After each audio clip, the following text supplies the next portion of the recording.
ಅನ್ನುವಂಥದ್ದು ಎಷ್ಟು ಮಟ್ಟಿಗೆ ಸತ್ಯ ಅಂತೇಳಿ ನೀವೆಲ್ಲ ಹೆತ್ತವರಾಗಲಿ ಸಮಾಜವಾಗಿ ಹೇಳಬೇಕು. ಈಗ ಹೇಳಿದರು ರೇವಣ್ಕರ್, ಶಿಕ್ಷಕರು ಕೂಡ ಈಗ ಹಾಗಿದ್ರೆ ಶಿಕ್ಷಕರಿಗೆ ಸಂಬಳ ಇದ್ದರೆ ಮನೆ ಬಾಡಿಗೆ ಹೇಗೆ ಕಟ್ಟೋದವರು? ಅವ್ರ ಮಕ್ಕಳಿಗೆ ಅನ್ನ ಅಕ್ಕಿಯಲ್ಲಿ ಅವರು ಭಿಕ್ಷೆ ಬೇಡಬೇಕಾ? ತರಕಾರಿ ಮಾರಬೇಕಾ? ಏನು ಮಾಡಬೇಕು ಹೇಳಿ? ಆದ್ದರಿಂದ ನಮಗೆ ಲಾಭ ಬೇಡ. ಶಿಕ್ಷಕರು ಮಾತ್ರ ಅಲ್ಲ, ಶಿಕ್ಷಕೇತರ ಸಿಬ್ಬಂದಿಗಳಿದೆ. ಕೇವಲ ಒಂದು ಕ್ಲಾಸ್ ಅಂದರೆ ಆನ್ಲೈನ್ನಲ್ಲಿ ಖರ್ಚಿದೆ ನಮಗೆ ಮಾಡಬೇಕು. ಇಷ್ಟೆಲ್ಲ ಇರುವಾಗ ನೀವು ಕಷ್ಟ ಇದೆ ಇಲ್ಲ ಅಂತ ನಾನು ಹೇಳೋದಿಲ್ಲ. ಹೌದು, ಈಗ ಕಷ್ಟ ಇದೆ ಅಂತೇಳಿ KB ಕಟ್ಟೋದಿಲ್ಲ ಸರ್, ಇನ್ಕಮ್ ಟ್ಯಾಕ್ಸ್ ಕಟ್ಟೋದಿಲ್ಲ, ಕಾರ್ಪೊರೇಷನ್ ಟ್ಯಾಕ್ಸ್ ಕಟ್ಟಲಿಕ್ಕೆ ವಿನಾಯಿತಿ ಮಾಡಿದ್ದಾರೆ. ನಾನು ಸರ್ಕಾರ ಹತ್ರ ಕೇಳ್ತೇನೆ, ಏನಾದರೂ ನೀವು ರಿಯಾಯಿತಿ ತೋರಿಸಿದ್ದೀರ ಅದು ಬೇಕು. ಹಾಗಿದ್ರೆ ಶಾಲೆಗೆ ಶುಲ್ಕ ಕಟ್ಟುವಾಗ ನೀವು ಕೇಳಬೇಡಿ, ಒತ್ತಾಯ ಮಾಡೋದಿಲ್ಲ.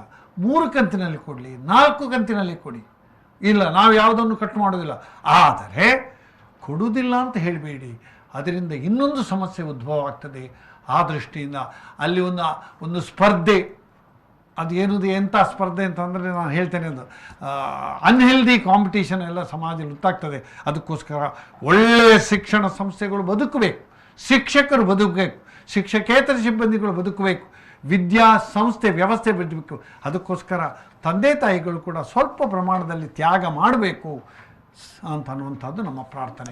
ಯಾರಿಗೆ ಕಷ್ಟ ಇದೆ, ನಾನು ಹೇಳ್ತೇನೆ 30% ಜನರಿಗೆ ನನ್ಗೆ ಗೊತ್ತಿಲ್ಲ ಸರ್, ನಮ್ಮ ಒಂದು ಮಗುವಿನ ತಂದೆ ತಾಯಿ ಇಬ್ಬರು ಕೂಡ ಬೆಂಗಳೂರಿನಲ್ಲಿ ತೀರಿ ಹೋದರು ಕೊರೋನಾದಲ್ಲಿ ಹಾಸ್ಪಿಟಲ್. ಆ ಮಗುವಿನ ಸಂಪೂರ್ಣ ಜವಾಬ್ದಾರಿ ನಾನು ವಹಿಸ್ಕೊಂಡಿದ್ದೇನೆ. 1 ಪೈಸೆ ಕಟ್ಟೋದು ಬೇಡ. ಎಷ್ಟು ಮಕ್ಕಳಿಗೆ ಫೀಸ್ ರಿಯಾಯಿತಿ ಪೂರ್ತಿ ಬಿಟ್ಟು ಮಕ್ಕಳು ನಾನು ಸೇರಿಸ್ತೇವೆ. ಯಾಕೆ ಅಂತಂದರೆ ನಮ್ಮದು ವ್ಯಾಪಾರೀಕರಣ ಅಲ್ಲ, ಇದು ಒಂದು ಉದ್ಯಮ ಅಂತಂದರೆ ಸಂಪತ್ತಿಗೋಸ್ಕರ ಅಲ್ಲ, ಇದು ವಿದ್ಯಾಕ್ಷೇತ್ರದಲ್ಲಿ ನಾವು ಮಾಡುವಂಥ ಸೇವೆ. ಅಂತಹ ಸಮಸ್ಯೆ ಇದ್ದರೆ ನೇರವಾಗಿ ನಮ್ಮ ಹತ್ರ ಬಂದು ಸಂಪರ್ಕ ಮಾಡಬೇಕು. ಎಸ್.